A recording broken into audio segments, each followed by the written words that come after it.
You know that feeling when you're learning Italian and your brain just hits a wall on something that seems basic? Yeah, we've all been there. Well, today we're going to untangle a few of those core ideas that, once you really get them, will make your Italian sound so much more authentic. So, let's jump right in. So let's kick things off with a classic head-scratcher for us English speakers.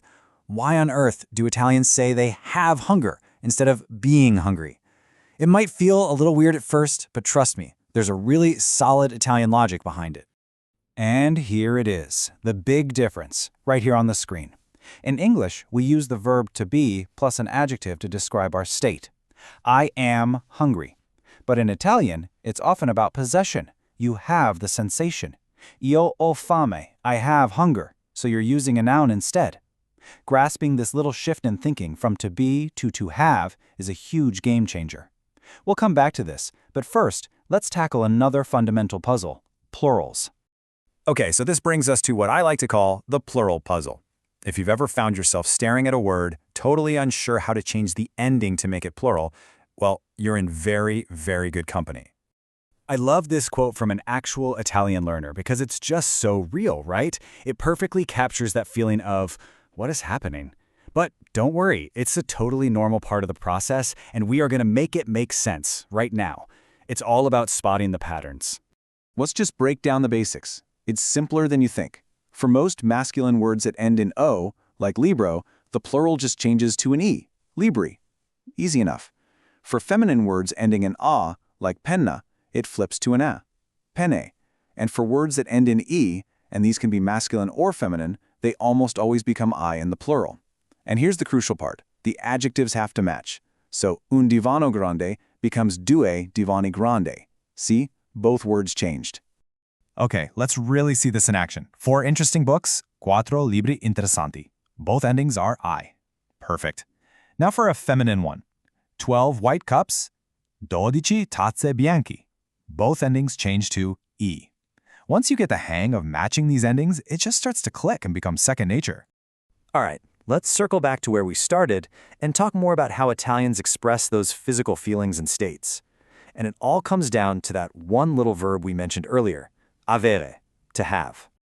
Honestly, you can think of it like a simple recipe with 3 steps. Step 1, pick your person. I, you, he, she, whatever. Step 2, grab the right form of the verb avere. You know, io, tu hai, lui ha. Step 3, just add the noun for whatever feeling you're talking about. That's it. So let's look at the greatest hits. You not am hungry, you all fame. You don't ask, are you thirsty? You ask, hai sete. Do you have thirst? And my personal favorite is avere voglia di. It means to feel like or to have a craving for something. It's such a fantastic, natural phrase you can use all the time. Okay, now for the fun part. Let's look at a few specific Italian words that have some real personality, some unique rules that make them special. These are the kinds of words that once you nail them, you just feel like you've unlocked a secret level in the game. First up is nipote. This word is a classic. It can mean grandchild, so grandson or granddaughter, or it can mean nephew or niece. So how do you know which one it is? It's all about the context. If you hear a nonna, a grandmother, talking about her nipote, you can be pretty sure she means her grandchild. The situation tells you everything you need to know. Next, we have tifoso, which means a sports fan. And the story behind this word is just amazing. It actually comes from the word tifo, which means typhoid fever. The idea was that the passion of these sports fans was so intense, it was like they were sick with a fever. I mean, how perfect is that for describing Italian sports culture? Now, just when you think you finally got the plural rules down, Italian throws you a little curveball. And the main exception is this. Words that are borrowed from other languages, like computer or hobby, they don't change at all. Same for words that are shortened, like auto for automobile. It's un'auto and it's due auto. The word itself stays exactly the same. So, what's the big takeaway from all this? Why does this matter?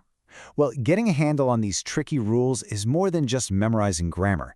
It's actually like unlocking a new superpower. When it comes down to it, it's not that these rules are strange or weird. It's just a different way of looking at the world. The moment you start saying come vi fame without even thinking about it, you're not just translating from English anymore. You're actually starting to think in Italian. And that right there is a massive leap towards real fluency.